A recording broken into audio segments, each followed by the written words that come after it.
ইবাদতের জগতে সবচেয়ে গুরুত্বপূর্ণ ইবাদত হলো সিয়াম, রোজা। ইবাদতের জগতে সবচেয়ে দামি ইবাদতকে চেনা যায়, বোঝা যায়। চলেন নফল সিয়াম। সিয়াম কি জিনিস আগে বুঝি। আবু সাঈদ খুদরি রাদিয়াল্লাহু তাআলা আনহু বলেন, রাসূল সাল্লাল্লাহু আলাইহি ওয়াসাল্লাম বলেছেন, মান সামা ইয়ামান ফি সাবিলিল্লাহ বাদাল্লাহু আজহানিন নারি সাবিনা খরিফা। কেউ যদি আল্লাহকে সন্তুষ্ট করার জন্য একদিন সিয়াম থাকে, তাহলে আল্লাহ তাকে জাহান্নাম থেকে 70 বছরের পথ দূরে সরিয়ে দিবেন। তো নেকি পেল না জাহান্নাম থেকে সরে গেল, জাহান্নাম থেকে সরে গেল। উমামা বাহেলি রাদিয়াল্লাহু তাআলা আনহু বলেন, রাসূল সাল্লাল্লাহু আলাইহি সাল্লাম বলেছেন, মান সামা ইয়ামান ফি সাবিলিল্লাহ জালাল্লাহু বাইনাহু ওয়া বাইনান নারে খান্দাক কামা বাইনাস সামাই ওয়াল আরজ। কেউ যদি আল্লাহকে সন্তুষ্ট করার জন্য একদিন সিয়াম থাকে, তাহলে তার মাঝে আর জাহান্নামের মাঝে একটি গর্ত তৈরি করা হবে, যার দূরত্ব হলো 500 বছরের পথ। এক হাদিসে আছে সিয়াম থাকলে জাহান্নাম থেকে সরে যাবে 70 বছরের পথ। এক হাদিসে আছে 100 বছরের পথ। এক হাদিসে আছে 500 বছরের পথ। ফলাফলে সিয়ামের বিনিময় হলো জান্নাত। সিয়ামের বিনিময় নেকি নয়, বিনিময় জান্নাত। সিয়াম কি জিনিস? আবু হুরায়রা রাদিয়াল্লাহু তাআলা আনহু বলেন, রাসূল সাল্লাল্লাহু আলাইহি সাল্লাম বলেছেন, আস-সিয়ামু জুন্নাহ ওয়া হিসনুন হাসিসুন মিনান নারে ওয়া হিসনুন হাসিনুন মিনান নারে। সিয়াম হলো ঢাল বিপদ থেকে বাঁচার জন্য। সিয়ামে নেকি ও কথা নয়। সিয়াম হলো ঢাল বিপদ থেকে বাঁচার জন্য। আর সিয়াম হলো দুর্গ, বিপদের সময় আশ্রয় নেওয়ার জন্য। বিপদের সময় আশ্রয় নেওয়ার জন্য সিয়াম হলো দুর্গ, বিপদ থেকে বাঁচার জন্য সিয়াম হলো ঢাল। এই কথা মুহাম্মদ সাল্লাল্লাহু আলাইহি সাল্লাম বলেন। এই ছেলে, ওই ছেলেটা উঠে হাঁটছে কেন? রাত কি 12টা-1টা হয়ে গেছে? একটা ইতস্তবোধ, একটা মানবতা বোধ কাজ করে না? কেন একটু ইতস্ততা বোধ কাজ করে না কেন? করা উচিত। আপনাকে তো আমি মানুষ মনে করছি, পশু প্রাণী মনে করিনি তো। যদিও আল্লাহ বলছেন মানুষেরও কুকুর শ্রীগালের মতো, মানুষ তার চেয়েও খারাপ, এ কথা আল্লাহ বলছে। আপনাকে আমি দিনী ভাই, দিনী বোন হিসাব মনে করেই কথা বলছি। আপনি আপনার বুদ্ধি বিবেক অন্যজনের কাঁধে তুলে দিয়েন না। আপনার জন্যই আমরা এসেছি। সম্মানিত দিনী ভাই বোন, সিয়াম কি জিনিস?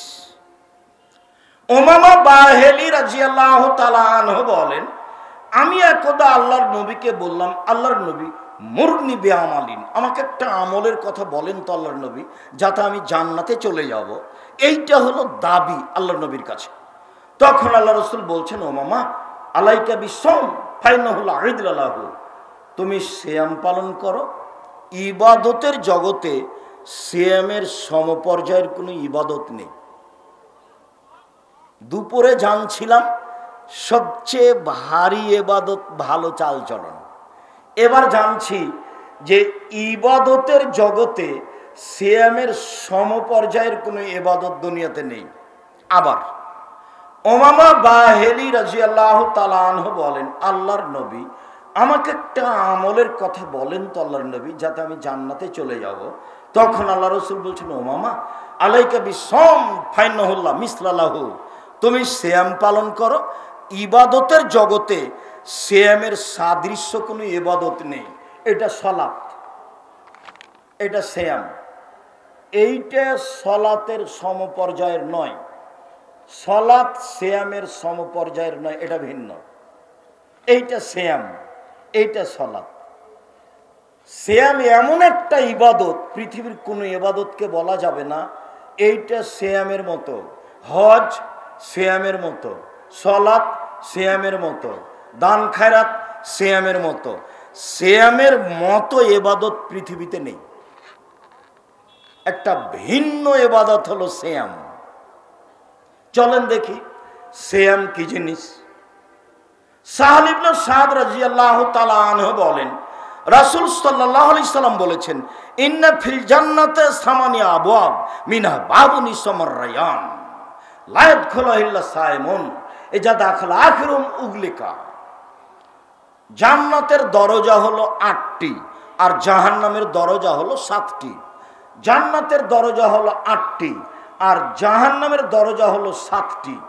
তো বিচারের মাঠে 8টা দরজা দিয়েই মানুষ ঢুকবে। ওইটা সালাত আদায় করলে তারই দরজা, এইটা সিয়াম পালন করলে তার দরজা, এইটা দান করলে তার দরজা। ফেরেশতারা ওই সময়তে থাকবেন গেটে আর বলবেন, আসেন আসেন, যারা সিয়াম পালন করেছেন এই দরজা দিয়ে আসেন, আসেন যারা হজ করেছেন এই দরজা দিয়ে আসেন। এইরকম বলতেই আবু বকর সিদ্দিক রাদিয়াল্লাহু তাআলা বলেন, আল্লাহর নবী বলেন তো, সব দরজা থেকে ডাকা হবে এমন কি কেউ হবে? তখন আল্লাহ রাসূল বলছেন, হ্যাঁ, তার মধ্যে তুমি। হাদিস বুখারী মুসলিম। এবার চলেন, সিয়াম পালনের শেষ ব্যক্তি যখন দরজা দিয়ে ঢুকে যাবে, শেষ ব্যক্তি, তখন এই দরজাটা বন্ধ করে দেওয়া হবে, তখন বাকি দরজা খোলা আছে। তার মানে হজ করে অন্য দরজা দিয়ে ঢোকা যেতে পারে, এইটা দিয়ে যাবে না। তার মানে সালাত আদায় করে অন্য সব দরজা দিয়ে ঢোকা যেতে পারে, এইটা দিয়ে যাবে না। তার মানে দান করে যে কোনো দরজা দিয়ে ঢোকা যাবে, কিন্তু এইটা দিয়ে যাবে না। এটা হলো একেবারেই ভিন্ন। এইটা দিয়ে ঢুকতে হলে বাস একটাই, সেটা কি? সিয়াম। ইবাদতের জগতে সিয়াম ভিন্ন ধরনের ইবাদত, যার সাথে কারো মিল নেই, কোন ইবাদতের তার সাথে মিল নেই। আব্দুল্লাহ ইবনে আমর রাদিয়াল্লাহু তাআলা আনহু বলেন, একদা রাসূল সাল্লাল্লাহু আলাইহি সাল্লাম বললেন, বিচারের মাঠে সিয়াম এবং কোরআন মানুষের পক্ষে কথা বলবে। যেমন ভাবে জুমার খুতবায় একটা কথা বলতে চেয়েছিলাম, সেটা থেকে গেছিল, সেটাও ছিল সদাচরণে, ভালো চালচলনে। আবু সাঈদ খুদরি রাদিয়াল্লাহু তাআলা আনহু বলেন, আল্লাহর নবী বলেছেন, কেউ যদি 3টে মেয়ের লালন পালন করে, লালন পালন মানে 1 আল্লামাহুন্না, মেয়েকে বিদ্যা শিখিয়ে দিল, 2 আদাবাহুন্না, মেয়েকে শিষ্টাচার শিখিয়ে দিল, 3 আহসানা ইলাইহিন্না, মেয়ের সাথে ভালো চাল চলন করলো। তাহলে বিচারের মাঠে মেয়ে 3টি পিতাকে জাহান্নামে যেতে দিবে না মর্মে অন্তরাল হবে।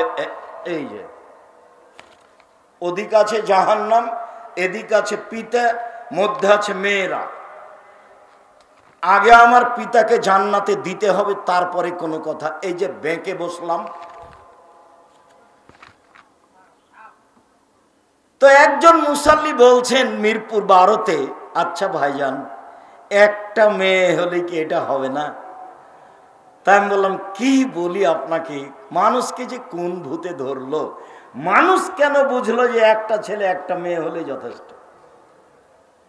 একটা ছেলে মেয়ে যদি হয়, 2টে, ইহকালে লস, পরকালও লস, ইহকালও লস, পরকালও লস। ইহকালে টাকা পয়সা কম হবে, পরকালে তো যদি 10টা ছেলে মেয়ে হয়, তাহলে 2-1টা ছোটকালে মারা যাবে, তখন তার বাপ মা জান্নাতে চলেই গেছে। একটাই ছেলে বা একটাই মেয়ে, কয়টা মরে আর কয়টা থাকে বলেন তো? দুনিয়ার বদের গোড়া। তো এখন ছেলে 5টা, কেউ থাকে চট্টগ্রামে, কেউ থাকে ঢাকায়, কেউ বাইরে থাকে। প্রত্যেক দিন সকাল 10টার দিকে রিং করে, আম্মা আপনি ঢাকায় চলে আসেন। চট্টগ্রামের বলে, আম্মা আপনি চট্টগ্রামে চলে আসেন। যে দিনাজপুরে বলছেন, না না না না, আম্মা এখান থেকে কোথাও যেতে পাবে না। কি বলো তুমি?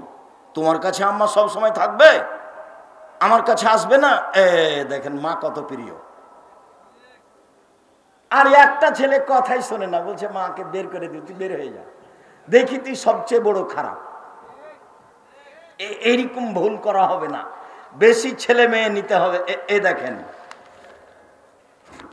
আব্দুর রাজ্জাক সাহেব ছেলে লালন পালন, 10টা ছেলে যদি লালন পালন করেন, 1 নেকিও হবে না। ইন্না লিল্লাহি ওয়া ইন্না ইলাইহি রাজিউন। তাহলে ওকে পড়াবো কেন? জন্ম দিয়েছেন এই জন্য। কি করার আছে? জন্মের পরপরই তাহানিক করতে হবে। তাহানিক খেজুর একটু মুখে দিয়ে চিবিয়ে একটু পানির মতো করে দিয়ে বাচ্চার মুখে জিভার ওপরে দিয়ে দিতে হবে। চাচির কাছে করে নেন যে পরহেজগার, চাচার কাছে করে যান যাকে পরহেজগার মনে করেন, আলেম ওলামার কাছে করে নেন। 7 দিনের দিনে আকিকা দিতে হবে, দিতেই হবে।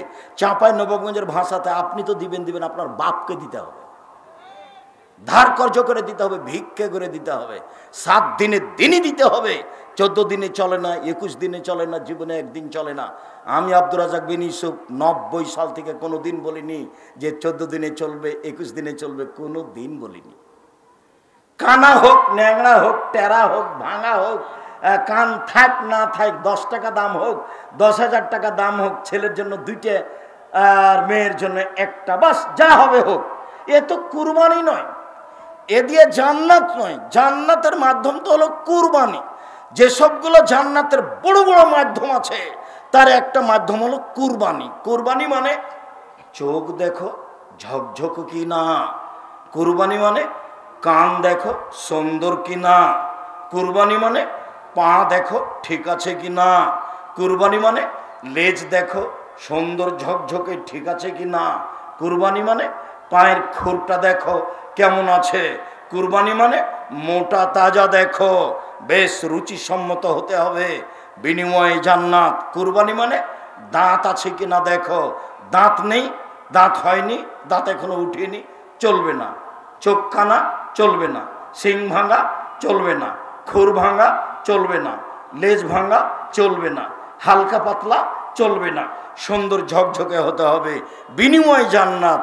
7 ভাগে কেন? মাথা খারাপ হয়েছে, 7 ভাগে যাবেন? কলিজা নিয়ে গন্ডগোল বাঁধবে, কার টাকা হালাল কার টাকা হারাম কেউ জানে না। ভূতে ধরেছে, চাঁপাইনবাবগঞ্জের ভাষাতে ভূতে ধরেছে। এখন হুজুর বলেছেন, কে বলেছে চলবে না? একবার দিয়েছে হুঙ্কার হুজুর। তখন এরা বলছে যাক তখন চলবে, গোস্ত খাওয়া হবে, দেন গোস্তই খান। আমি বলিনি কোনোদিন, আমি বলেছি টাকা আছে রাজস্থান থেকে উট নিয়ে আসেন, টাকা কম আছে গরু কিনেন, টাকা কম আছে খাসি কিনেন, টাকা কম আছে ছাগি কিনেন, টাকা কম আছে ভেড়া ভেড়ি কিনেন। একটা করেন একটা পরিবারের জন্য, অনেক নেকি। একটা করবেন কেন, 10টা করেন, গ্রামের লোক খাবে, এ তো নেকির মাধ্যম। তার মানে পিতা জিম্মেদারি পালন করবে। 7ম দিনে মাথা নেড়ে করতে হবে, 7ম দিনে খাসি জবে করতে হবে, 7ম দিনে নাম রাখতে হবে, 7ম দিনে মাথা নেড়ে করে ওই চুল সম পরিমাণ রূপা সমমূল্য টাকা দান করতে হবে, সব 7ম দিনে করতে হবে। তার নাম বাপ। তো জান্নাত 3 মেয়ে।